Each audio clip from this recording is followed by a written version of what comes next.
irmãos, estaremos estudando a lição 11 da Revista dos Adultos, Cultivando a Convicção Cristã.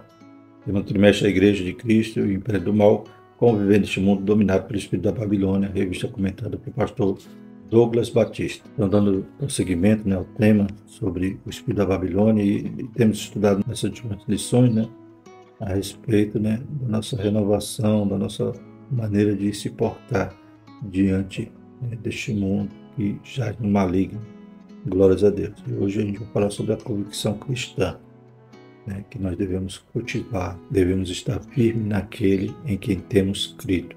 O texto diz: porque a nossa exortação não foi com engano, nem com imundícia, nem com fraudulência. 1 Tessalonicenses 2:3. Verdade prática: o cultivo da convicção cristã é imperioso para a prática e a defesa da fé em tempos de adversidade. Enquanto os ensinos progressistas buscam relativizar, buscam desconstruir a fé, precisamos estar firmes, saber responder a qualquer a razão da nossa fé. 1 Tessalonicenses 2, de 1 a 12, é a nossa leitura bíblica em classe, que diz assim: porque vós mesmos, irmãos, bem sabeis que a nossa entrada para convosco não foi vã, mas havendo primeiro padecido e sido agravados em Filipe, como sabeis, tornando-nos ousados em nosso Deus, para vos falar o Evangelho de Deus com grande combate. Porque a nossa exortação não foi com engano, nem com imundícia, nem com fraudulência, mas como fomos aprovados de Deus para que o Evangelho nos fosse confiado, assim falamos, não como para agradar aos homens, mas a Deus, que prova o nosso coração. Porque, como bem sabeis, nunca usamos de palavras lisonjeiras, nem houve um pretexto de avareza. Deus é testemunha. E não buscamos glória dos homens, nem de vós, nem dos outros, ainda que podíamos, como apóstolos de Cristo, ser-vos pesados. Antes fomos brandos entre vós, como a ama que cria seus filhos. Assim nós, sendo-vos tão afeiçoados, de boa vontade, quiséramos comunicar-vos, não somente o Evangelho de Deus, mas ainda a nossa própria alma, porquanto nos eres muito queridos. Porque bem vos lembrais, irmãos, do nosso trabalho e fadiga, pois trabalhando noite e dia, para não sermos pesados a nenhum de vós, vos pregamos o Evangelho de Deus. Vós e Deus sois testemunha de quão santa, justa e irrepreensível nos havemos para convosco, os que creste. Assim como bem sabeis, de que modo vos exortávamos e consolávamos a cada um de vós como pai a seus filhos, para que conduzisseis dignamente para com Deus, que vos chama para o seu reino e glória. Louvado seja o nome do Senhor. E os objetivos da nossa lição são estimular a convicção espiritual nos cristãos a partir da confiança em Deus, compreender a necessidade de uma vida irrepreensível de modo que glorifique a Deus e reconhecer que o amor sacrificial e o abnegado trabalho são essenciais para o crescimento do reino.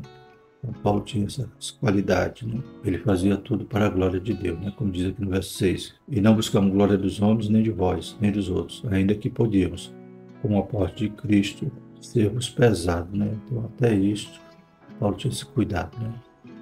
Ele muitas das vezes trabalhava dia e noite, para não pesar ali a igreja, no sentido de que talvez alguns interpretassem mal. Ele tinha toda essa autoridade como apóstolo. Ele era um apóstolo conhecido inclusive pelos outros. Pedro mesmo cita que os textos de Paulo eram algumas vezes de difícil interpretação e tinha pessoas que distorciam. Então, Pedro lia as cartas de Paulo, bem conhecia, no concílio lá em Jerusalém, todos então tinha Paulo com essa autoridade, com essa importância para o reino, Mas Paulo, pelo contrário, ele se desfazia, ele não buscava essa glória, não tinha essa imposição aos irmãos. Ao contrário, algumas vezes ele até ia exercer seu ofício para se sustentar, não esperava nada da igreja, mas ele se entregava inteiramente à igreja. Não que ele criticasse ou fosse contra que o obreiro fosse digno do seu salário. Pelo contrário, ele ensinou isso. Mas ele fazia de tudo para ganhar a todos. A introdução diz o seguinte: diante das incertezas atuais e dos ataques às doutrinas bíblicas, é indispensável ao crente cultivar uma profunda convicção cristã, segundo Timóteo 1, 12 a 14. Não cabe ao salvo esmorecer em meio às tribulações para prosseguir confiante pelo prêmio da soberana vocação, segundo Coríntios 4:1 e Filipenses 3:14. Nessa lição estudaremos os aspectos espiritual, moral e social que formam a convicção de nossa fé cristã. O objetivo é despertar em cada cristão o desejo de ser autêntico embaixador de Cristo em um mundo de trevas. Glórias a Deus. Vamos ver nessas três esferas, dessa convicção espiritual, moral e social, para que demonstremos realmente Cristo, para que Cristo seja evidenciado em nossas vidas. Louvado seja o nome do Senhor, num tempo difícil, num tempo trabalhoso, que não venhamos esmorecer diante das tribulações, Pelo contrário, como diz na lição do jovem, estejamos firmes. Primeiro tópico, convicção espiritual. Primeiro subtópico, poder do Espírito. Por orientação divina, o Evangelho foi proclamado na Europa. Paulo teve uma visão em que um homem lhe dizia: passa a Macedônia e ajuda-nos. Atos 16:9. A partir dessa revelação, a mensagem da cruz foi anunciada em Filipos e depois em Tessalônica, ali na região da Grécia, então na Europa. Atos 16:10-12 e Atos 17:1. O apóstolo deixa claro que o Evangelho não foi pregado como um mero discurso racional, mas, sobretudo, em poder no Espírito Santo e em plena convicção. 1 Tessalonicenses 1:5, na Almeida Revista e Atualizada. Nesse caso, o Evangelho foi ministrado com ousadia no poder do Espírito, de modo que resultou na salvação e libertação dos tessalonicenses. Essa autoridade, esse poder que Paulo pregava, demonstrava tudo isso, e movia os corações. O Espírito Santo trabalhava na vida dos crentes ali, que eles se rendiam e se convertiam.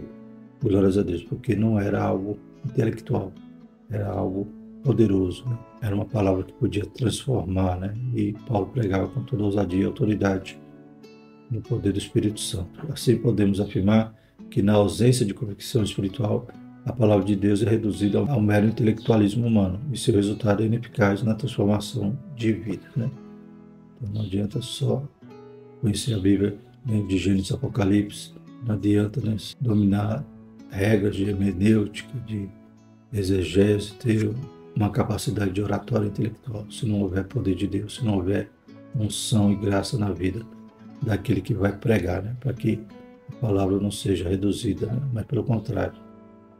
Paulo dizia que não se envergonhava do Evangelho, pois era poder de Deus, a salvação dos homens. Então, tem que haver essa graça, essa unção, pois não vem de nós. É o Espírito Santo que fala através da nossa boca. Abrimos a boca, claro que buscamos, é claro que nos consagramos, clamamos a Deus por uma palavra, mas é o Espírito Santo que vai agir nesse momento. Segundo subtópico, confiança em Deus. O apóstolo declara que, mesmo tendo padecido e sido agravados em Filipos, 1 Tessalonicenses 2:2a, sua fé não estava abalada. Ele se refere à perseguição sofrida antes de pregar em Tessalônica. Paulo e Silas tinham sido publicamente espancados com varas, em seguida lançados no cárcere interior com os pés no tronco, Atos 16:22-24. Todavia, apesar de feridos, perto da meia-noite oravam e cantavam hinos a Deus. Atos 16:25. Após essa severa provação, não esmoreceram, mas impelidos pelo Espírito vieram a Tessalônica. Na cidade, em meio às suas lutas e com ousada confiança, anunciaram a Cristo. Então, a experiência anterior tinha sido difícil. Os irmãos sabem que Paulo repreende ali o demônio, aquela moça que adivinhava. Então, Paulo e Silas é preso, naquele ambiente insalubre, os pés e mãos correntados no tronco, lugar sujo, mas mesmo assim eles encontraram, aleluia, força para cultuar a Deus naquele lugar. E aquele culto, oração e louvores, abalou a estrutura do lugar, literalmente, pois houve um terremoto ali e abriu-se todas as cadeias. Louvado seja o nome do Senhor. E ali, então, os irmãos conhecem a história do carcereiro e pergunta, o que faria para se salvar, e Paulo dá a receita para ele, crer no Senhor Jesus Cristo e seria salvo ele e a sua casa. E realmente Deus salvou, e mesmo nesse início tão difícil ali naquele lugar, em Filipos, se formou ali uma igreja grande, uma igreja poderosa, que Paulo até recebia socorro daquela igreja. A igreja cresceu, então aquela semente que foi tão moída para Foi tão difícil para ser plantado ali, gerou muitos frutos, louvado seja o nome do Senhor. Uma grande igreja estruturada que, quando Paulo escreve aos Filipenses, a gente percebe ali já com liderança, com presbíteros, e uma igreja que dava alegrias ao coração de Paulo. Então, toda essa dor, Deus recompensou, graças a Deus. E agora ele vai para Tessalônica. Então, essa carta aos Tessalonicenses, Paulo lembrando ali das suas lutas. Mas mesmo assim, ele não teve a sua fé abalada. Terceiro subtópico, fidelidade na pregação. O apóstolo Gentios assegura que o evangelho anunciado em Tessalônica não foi com engano, nem com imundícia, nem com fraudulência. 1 Tessalonicenses 2, versículo 3, parte A. Mostra que a doutrina cristã não procede de fábulas inventadas, condutas imorais ou de artifício para seduzir as pessoas a crerem em mentiras, segundo Pedro 1,16. Ao contrário, Paulo declara que o evangelho é de Deus e que o próprio Deus o comissionou como arauto, não como para agradar aos homens, mas a Deus, que prova o nosso coração. 1 Tessalonicenses 2, versículo 4, parte B. Dessa forma, o propósito do apóstolo não era o de satisfazer seus ouvintes com falso discurso. Tiago 1,22. Nesse sentido, somos exortados a manter a fidelidade na pregação, repudiar os falsificadores da palavra de Deus e anunciar a Cristo com sinceridade. Então, exatamente o que Paulo nos orienta, o que nós devemos fazer, pregar um evangelho simples, um evangelho de poder, um evangelho verdadeiro, não falsificado, como infelizmente hoje, a gente vê aí nas redes sociais, profeta de Pix, pastores de autoajuda, coach, misturando técnicas psicológicas, então buscam vários artifícios para convencer as pessoas, esquecendo que o que convence as pessoas é o Espírito Santo. Então, a palavra genuína, o evangelho com amor, aleluia, é esse que vai impactar a vida das pessoas. E não esses artifícios, essas fraudulências, essas palavras fraudulentas ou com engano que hoje a gente vê aí sendo pregada na rede. Que Deus tenha misericórdia de nós e permaneçamos nos fundamentos da palavra. Louvado seja o nome do Senhor, sabendo que é ela que produz vida, ela que é viva e eficaz e que penetra entre a divisão da alma e do espírito. O segundo tópico, convicção moral. Então, esse primeiro tópico tratou da convicção espiritual, Você ter certeza em quem crê, em quem tem crido, louvado seja o nome do Senhor, e deixar o Espírito Santo te usar, para que você possa estar anunciando o evangelho de poder. E agora eu vou falar da convicção moral, retidão nas ações. A conversão opera a transformação moral na vida do crente salvo, segundo Coríntios 5,17. Somos nova criatura, Desse modo, a Bíblia orienta, dentre outras recomendações, a deixar a mentira e falar a verdade. Verso 4,25. Deixar o furto e ser honesto. 4,28. Não pronunciar palavras torpes e dizer apenas o que edifica. Verso 4,29. Nesse aspecto, o apóstolo Paulo reivindica a retidão das próprias ações ao afirmar: não usamos de palavras lisonjeiras, nem houve um pretexto de avareza. 1 Tessalonicenses 2,5. Aqui ele enfatiza que jamais usou de falso sentimento para obtenção de favor, ainda assevera que sua motivação era desprovida de ambição financeira. Somente o falso cristão que busca poder e influência por meio de bajulação mentirosa, Romanos 16,18. Logo, a conduta de retidão é a virtude do crente regenerado, Colossenses 3,23, 1 João 3,18. Então, como nova criatura, é claro que a gente tem que ter essa convicção moral, tem que ser um crente transformado. As coisas velhas já passaram, tudo se fez novo. E Paulo, ele evoca essa sua atitude, nesse momento que ele fala que ele não usou de palavras lisonjeiras, ou seja, não quis enganar, passar a mão na cabeça, não quis bajular ninguém e nem estava preocupado com dinheiro. Ele não tinha, como diz aqui, nenhum pretexto de avareza. Infelizmente, muitos estão na igreja, mas não nasceram de novo. E às vezes estão pregando só com motivação errada, buscando às vezes ser famoso, buscando às vezes ter agenda ou até mesmo lucrar. Deus tenha misericórdia, Nós tenhamos essa convicção moral, sejamos irrepreensíveis. E o subtópico, reputação ilibada. Considera-se portadora de reputação ilibada a pessoa de reconhecida idoneidade moral. Atos 6:3. Veja como Paulo avalia a sua reputação com esta frase: não buscamos glória dos homens, nem de vós, nem de outros. 1 Tessalonicenses 2:6a. Isso indica que o apóstolo não trabalhava no reino em busca de reconhecimento humano. Essa postura foi adotada por ele em todo lugar, demonstrando a coerência e a integridade de seu apostolado. Ele não procurava obter vantagens e nem honra em parte alguma.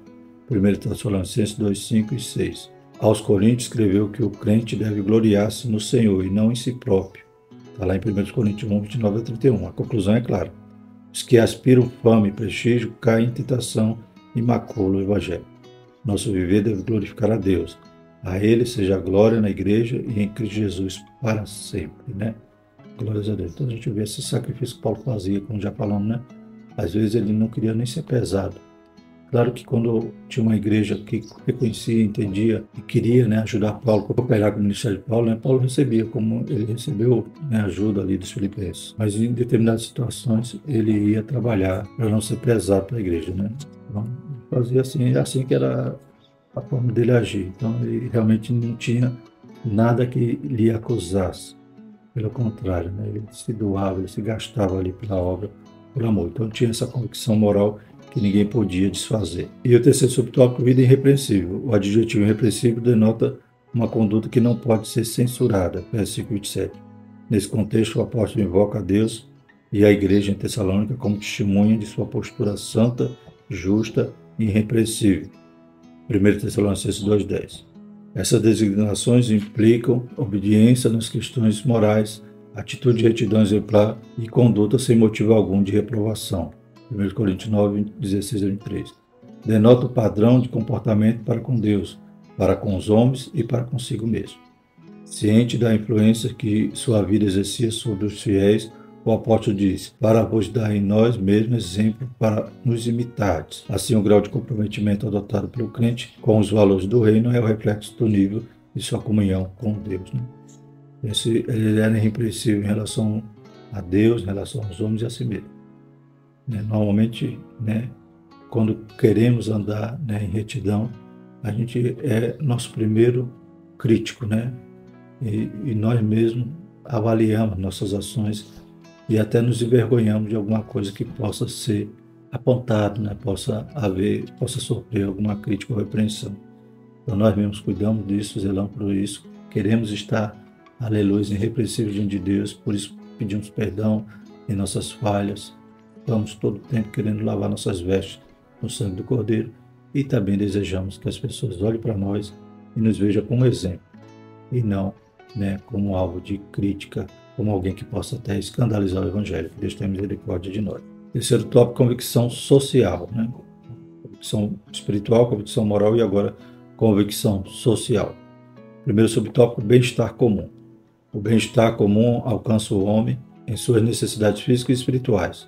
Não por acaso a Bíblia fornece instruções para o bem-estar espiritual e social dos seres humanos, segundo Timóteo 3, 16 e 17. O papel da igreja é de proclamar o Evangelho, Mateus 28, 19, e aliviar o sofrimento promovendo o bem-estar social entre os irmãos, Tiago 2, 15 a 17.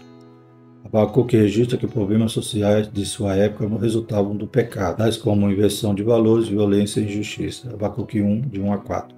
Assim, o mal social tem origem no pecado. Ciente disso, o apóstolo Paulo escreve: quiséramos comunicar-vos não somente o Evangelho de Deus, mas ainda as nossas próprias almas. 1 Tessalonicenses 2,8. Esse sentimento é comparado ao cuidado de uma mãe que se preocupa e protege o filho. 1 Tessalonicenses 2,7. Também é equiparado ao procedimento de um pai amoroso que se interessa pelos problemas dos filhos. 1 Tessalonicenses 2,11b. Era assim que Paulo encorajava, comportava e servia de exemplo à igreja. Nessa direção, o dever cristão engloba a moral e o social. A dedicação exclusiva de uma parte em detrimento da outra não retrata o Evangelho de Cristo, né? O comentarista, então, reforça, né, que o problema social, né, o mal social, se origina no pecado, né? Eu estudamos em lições anteriores que os ensinos progressistas querem mover, né, botar o problema do mal, né, como a desigualdade social, ou seja, o Evangelho, a igreja, ela tem que buscar resolver esse problema, né? A desigualdade, a pobreza. Mas a gente vê que o problema do mal começa no pecado, né? Quando uma alma se converte ao Senhor, né, se torna uma nova criatura, né? Então isso vai influenciar no fim, né, do problema social. Então o Evangelho tem que atacar primeiro o pecado, né? É como a gente vê que as pessoas, muitas das vezes, que eram ex-presidiários, só encontram realmente uma reforma da sua vida, do seu caráter, né, através da palavra, através do Evangelho.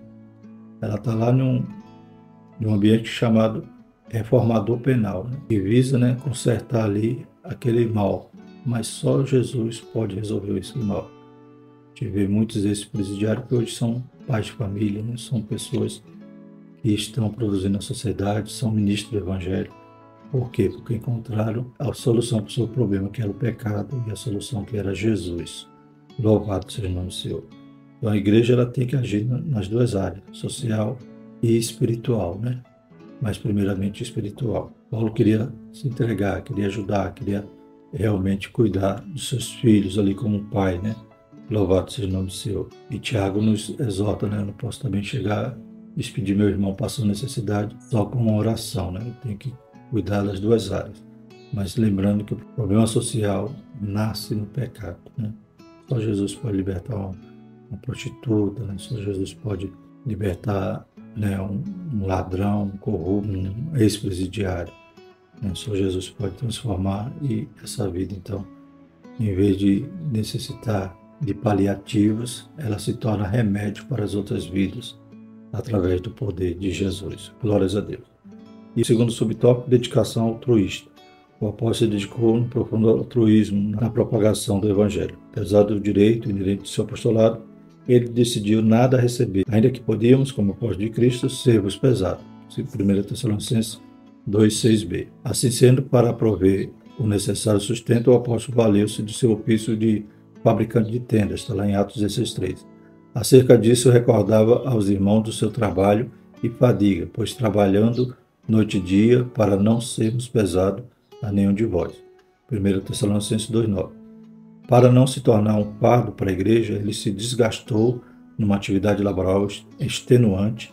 Aqui é importante ressaltar que a Bíblia não condena a provisão financeira para os obreiros, pois o próprio apóstolo escreveu que aos que anunciam o Evangelho, que vivam do Evangelho. 1 Coríntios 9,14. E que digno é o obreiro do seu salário. 1 Timóteo 5,18. Assim, ele explica que não usou dessa justa prerrogativa porque conhecia a extrema pobreza da igreja de seu tempo, 2 Coríntios 8, 1 e 2, que suportou as restrições financeiras para não criar obstáculo ao Evangelho, 1 Coríntios 9, 11 e 12, e que tudo fez para ganhar o maior número possível de almas, 1 Coríntios 9, 19. Nesse sentido, aprendemos que o amor sacrificial e o trabalho voluntário e desprendido são essenciais para o crescimento do reino e deve fazer parte de uma profunda convicção cristã, como um contraponto claro ao espírito da Babilônia, que é oposto ao altruísmo cristão. Então, esse altruísmo também é demonstrado na vida de Paulo dessa forma, né? E hoje, quantos pastores também estão em regiões, né, que muitas das vezes não conseguem sustentá-lo, né? E ele tem que se virar, né? Então, ele não está ali pregando o evangelho só para ter um salário. O primeiro alvo dele é as almas, né? E às vezes ele até se doa, em vez de receber, ele dá, né? A igreja, aqueles que estão ali carentes. Então, Paulo tinha essa certeza, né? E para não ser pesado, né? Isso também era algo que ninguém podia acusá-lo, né? Ele não explorava a igreja, pelo contrário. Quando a igreja tinha, né, essa condição, né, de cooperar com ele, né, ele não recusava. Recebia, como já falamos, que ele agradece ali pelo auxílio que os filipenses lhe assistiam. Mas nesse caso, ele via ali que iria ser pesado, né? Então, ele reconhecia isso e trabalhava dia e noite, mas a palavra não deixava de ser pregada. Então, esses são os aspectos da sua convicção social, né? Ele queria se entregar, aleluia, e fazer o possível para salvar a todos, louvado seja o nome do Senhor. Né? Aos Coríntios ele dizia que já sentia como dores de parto, né, para gerar Cristo naqueles irmãos, né? Então, ele sofria, chorava, mas sabia que a sua obra não era em vão. Ele sabia em quem tinha crido. Louvado seja o nome do Senhor. Concluindo, Paulo foi submetido a uma série de provações durante seu ministério. 1 Tessalonicenses 2,2. Não obstante, ele nos deixou exemplo de uma imensa convicção de nossa eleição em Cristo. 1 Coríntios 11:1. Destaca-se sua convicção espiritual, exultante do poder do Espírito, né? Então, só dá certo se realmente for pelo Espírito. Sua convicção moral como reflexo do temor a Deus, né? Então ele era uma pessoa transformada, nós precisamos também agir assim, glórias a Deus, e sua convicção social demonstrada pela abnegação em servir. Ratifica-se que, em nossos dias, carecemos dessa firme convicção em defesa dos interesses do reino de Deus na terra. Né?